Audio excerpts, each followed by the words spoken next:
Hello மக்களே, ரகுராம் ஜானகி செம இன்ட்ரெஸ்டிங்காக போயிட்டுருக்கு. ரகுராமும் தன்னோட வீட்டுக்கு வந்த பொண்ணு தனா கிட்ட இப்படி கோபப்பட்டுட்டமேன்னு சொல்லிட்டு ரொம்பவே ஃபீல் பண்ணிட்டு இருக்காங்க. அதை பார்த்துட்டு இருந்த நம்ம மாயாவும் செம அதிரடியாக ஒரு பிளான் போடுறாங்க.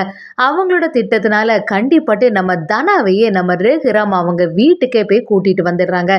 இதை பார்த்துட்டு இருந்த நம்ம ஜானகி பயங்கர சந்தோஷமாகுது.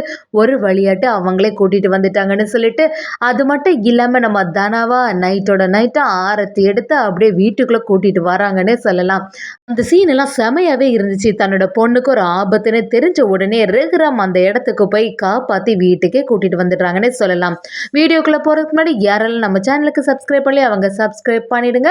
அப்படியே பக்கத்துல இருக்க பெல் ஐக்கானை கிளிக் பண்ணிடுங்க. அப்பதான் நான் போடுற வீடியோ எல்லாம் உங்களுக்கு நோட்டிபிகேஷனா வரும். நம்ம மாயாவை எப்படியாவது பெரியப்பா ஏத்துப்பாங்க ஒன்னா அப்படின்னு சொல்லிட்டு தனாவை வீட்டுக்கே கூட்டிட்டு வந்துடுறாங்க. நீ மட்டும் தனியா இருந்து என்ன பண்ண போற? இப்ப கதிர் வேற வெளிநாட்டுக்கு போயிட்டா, அதனால உனக்கு ஏதாவது ஒரு பிரச்சனை வந்துடும். இப்போதைக்கு நம்ம வீட்டுல இருக்கிறதா உனக்கு சேஃப்னு சொல்லிட்டு கூட்டிட்டு வராங்க. அதே சமயத்துல இதெல்லாம் பார்த்துட்டு இருந்த ரகுராமும், எதுக்கு நீ இப்ப இங்க வந்த? நீ உள்ள வரணும்னா நான் கேட்கக்கூடிய கேள்விகளுக்கு கரெக்டான பதில சொல்லிட்டு வா அப்படிங்கிற மாதிரி தனா கிட்ட கேக்குறாங்க.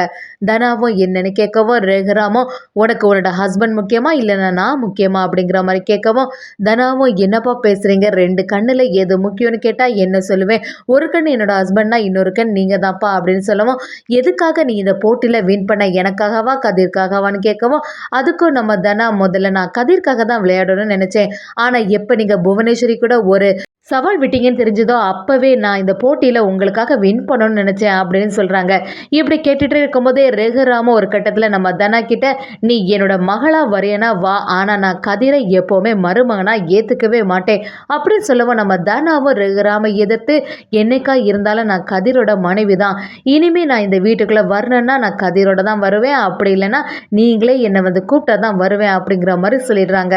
இதெல்லாம் கேட்டுட்டு இருந்த ரகுராமும் அப்படியே அந்த இடத்துல இருந்து வீட்டுக்குள்ள போயிடுறாங்க. நம்ம ஜானகி, மாயா எல்லாருமே சேர்ந்து தனா கிட்ட, தனா இப்படிலாம் சொல்லாத, கண்டிப்பா வீட்டுக்குள்ள வா, வீட்டுக்குள்ள வந்து நம்ம அப்பா கிட்ட கொஞ்சம் நீ பேசினா போதும் உடனே மனசு மாறிடுவாங்க, ப்ளீஸ் தனா வா அப்படின்னு கூப்பிட்டாலும் நம்ம தனா அதை கேட்குற மாதிரியே இல்லை.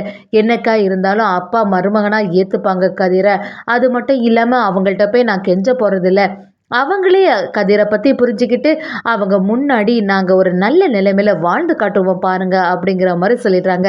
இதை கேட்டுட்டு இருந்த நம்ம மணியும், அதானே பார்த்தேன், அப்பாவுக்கு ஒரு ஏத்த மகளா தான் இருக்கா, அப்பா இந்த மாதிரி இருக்கும்போது மகளும் இப்படி தானே இருப்பா அப்படிங்கிற மாதிரி சொல்லிடுறாங்க. நம்ம ஜானிக்கு பயங்கரமா பதட்டமா இருக்கு. எப்படிதான் தனா தனியா வீட்டுல இருப்பா அப்படின்னு யோசிச்சு பயந்துட்டே இருக்காங்க. அப்படியே கொஞ்ச நேரம் கழிச்சு நம்ம ரகுராமும் சாப்பிட்றதுக்கு உட்காடுறாங்க. ரகுராமுக்கு மனசு கேட்கவே இல்லை, தனாவை இப்படி வெளியில அனுப்பிட்டவே, அது மட்டும் இல்லாம அவ தனியா இருப்பாளே அப்படின்னு யோசிக்கிறாங்க. தனா சொன்னது எல்லாமே நம்ம ரகுராமுக்கு ஞாபகத்துக்கு வருது. அது நினைச்ச உடனே ரகுராம் அந்த இடத்துல இருந்து கை கழுவிட்டு சாப்பிடாம போயிடுறாங்க. ஜானகியா, என்னங்க நீங்க ஏன் சாப்பிடாம போறீங்க? உங்களுக்கு வேற ஏதாவது வேணுமான்னு கேட்கவும், அதுக்கு ரகுராம் சோகமா போயிடுறாங்க. இன்னொரு பக்கம் நம்ம ஜானகியும் அழுத மாதிரி இருக்குது. இதெல்லாம் பார்த்துட்டு இருந்த மாயாவும் அவங்கள்ட்ட வந்து, என்ன பெரியம்மா எதுக்கு நீங்க இப்போ அழுதுட்டு இருக்கீங்க? நீங்க தனாவை நினைச்சு தானே ஃபீல் பண்றீங்க அப்படின்னு சொல்லிட்டு நம்ம மாயாவும் கேட்கவும், ஜானகியும் ஆமா மாயா, நான் மட்டும் எப்படி இங்க நிம்மதியா இருக்க முடியும்? தனா அங்க தனியா இருக்கா, என்ன பண்ணாலோ சாப்பிட்டாலோ எதுவுமே தெரியல அப்படின்னு சொல்லிட்டு நம்ம ஜானகி ஃபீல் பண்ணிட்டு இருக்கத நம்ம மாயா கேட்குறாங்க. மாயாவும், கண்டிப்பா பெரியப்பாவோட மனசுலயும் தனா பாசம் இருக்க தான் செய்யுது, ஆனா அதை வெளியில காட்ட மாட்டேங்கிறாங்க, எப்படியாவது தனாவையும் பெரியப்பாவையும் ஒன்று சேர்த்துடணும், இந்த குடும்பமே ரொம்பவே சோகமா இருக்கு, இப்போ என்ன பண்றதுன்னு சொல்லிட்டு மாயாவும் அடுத்த திட்டத்தை போட ஆரம்பிக்கிறாங்கன்னே சொல்லலாம். இன்னொரு பக்கம் பார்த்தீங்கன்னா, வீட்டுக்கு போன தனாவுக்கு ரொம்பவே சோகமா இருக்காங்க. நம்ம கதிரோட ஞாபகமாகவே இருக்கு. கதிர், ஏன்டா இப்படி பண்ண? என்னை விட்டு எதுக்கு தனியாக வெளிநாட்டுக்கு போன? சரி எப்படி இருந்தாலும் 2 வருஷம் தானே, அதுக்குள்ளே நீ வந்துடுவ, எப்படியாவது நம்ம எல்லாருக்க முன்னாடியிலையும் ஒரு நல்ல நிலைமையில வாழ்ந்து காட்டணும் அப்படிங்கிற மாதிரி நம்ம தானே நினைக்கிறாங்க. நம்ம கதிரோட ஞாபகங்களாக வருது. அவங்களோட ஃப்ளாஷ்பேக்காட்டு இருந்துட்டு இருக்கும்போது கரெக்டாட்டு யாரோ கதவு தட்டுற மாதிரி இருக்குது. இதை கொஞ்சம் கூட எதிர்பார்க்காம தனாவும், என்ன பண்ணுறது, இந்த நைட் யாராக இருக்கும் அப்படி சொல்லிட்டு கொஞ்சம் டென்ஷன் ஆகுறாங்க.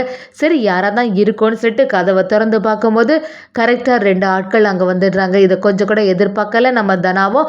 அந்த 2 பேரும் முகத்தை மறைச்சிட்டு நம்ம தனா கிட்ட, என்ன இங்கே தனியாக தானே இருக்கு அப்படிங்கிற மாதிரி கேட்டுட்டு அப்படியே அவங்களோட எல்லா நகைகளும் கலத்த சொல்கிறாங்க. இதை கேட்டுட்டு இருந்த தனாவும் என்ன பண்ணுறதுன்னு புரியாமல், சரி நம்ம உயிரை காப்பாற்றணுமே அப்படின்னு சொல்லி எல்லா நகையும் கலத்த போகிறாங்க. அதே சமயத்துல அந்த ரவுடிங்களும் தனா கிட்ட கத்திய வச்சு மிரட்டுறாங்க. அதெல்லாம் கவனிச்ச நம்ம தனாவும் என்ன பண்றது? இதுக்கு மேல இருந்தா ஏதாவது ஆபத்து வந்துடும்னு சொல்லிட்டு, அவங்க நகையெல்லாம் கலத்தும்போது ஒவ்வொன்னா கேட்டுட்டு இருக்காங்க. ரொம்பவே பயந்து போயிடுறாங்க நம்ம தனாவும். "நீ ஏதாவது சத்தம் போட்டீன்னா, அதுக்கப்புறமா உன்னோட கதைய முடிச்சிருவோம்னு" சொல்லிட்டு ரொம்பவே மிரட்டிட்டு இருக்காங்க. அந்த டைம்ல நம்ம தனாவுக்கு என்ன பண்ணன்னே புரியல. யாராவது வந்து ஹெல்ப் பண்ண மாட்டாங்களா? அப்படின்னு யோசிக்கிறாங்க. கரெக்ட்டாட்டு நம்ம ரகுராம் அதுல என்டர் ஆகுறாங்க. செம மாஸா இருந்துச்சுன்னே சொல்லலாம். அவங்கள பார்த்தோன்னே அந்த ரவுடி பசங்களுக்கு, ஐயோ! யாரோ வந்துட்டாங்களேன்னு சொல்லிட்டு பயந்து போயிடுறாங்க. நம்ம தனா கொஞ்சம் சந்தோஷம் ஆகுறாங்க. எப்படியோ அப்பா வந்துட்டாங்க. கண்டிப்பா நம்மள காப்பாத்திடுவாங்கன்னு நெனைக்கிறாங்க. ரகுராமும் அப்படியே அந்த 2 ரவுடிங்களையும் அப்படியே அடிச்சு துவம்சம் பண்ணிட்டு, நம்ம தனா கிட்ட, "தனா நீ எதுக்குமே கவலைப்படாத. எதுக்கு இப்படி வருத்தமா இருக்க? வா நம்ம வீட்டுக்கு" அப்படின்னு கூப்பிடுறாங்க. இத கொஞ்சம் கூட நம்ம தனாவும் எதிர்பார்க்கல. எப்படியாவது நம்ம அப்பா வாயினாலே வீட்டுக்கு வர சொல்லிட்டாங்க. நம்ம கிளம்பிட வேண்டியதான்னு அந்த இடத்துலேருந்து பேக் எல்லாம் எடுத்துட்டு நம்ம தனா ரகுராமோட வீட்டுக்கே வராங்க.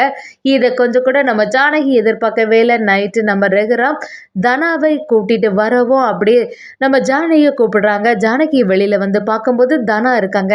நம்ம தனாவ பார்த்த உடனே ஜானகி பயங்கர சந்தோஷப்படுறாங்க.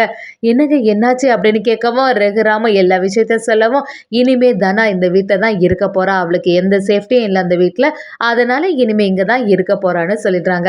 நம்ம ஜானகி கிட்ட, "சரி போய் ஆரத்தி எடுத்துட்டு வா, உள்ள கூட்டிட்டு போவோன்னு" சொல்லவும், ஜானகியும் ரொம்ப சந்தோஷமா ஆரத்தி எடுத்து நம்ம தனாவ வீட்டுக்கே கூட்டிட்டு வந்துடுறாங்க. ரகுராமுக்கு மனசுக்கு இப்பதான் கொஞ்சம் நிம்மதியாச்சு.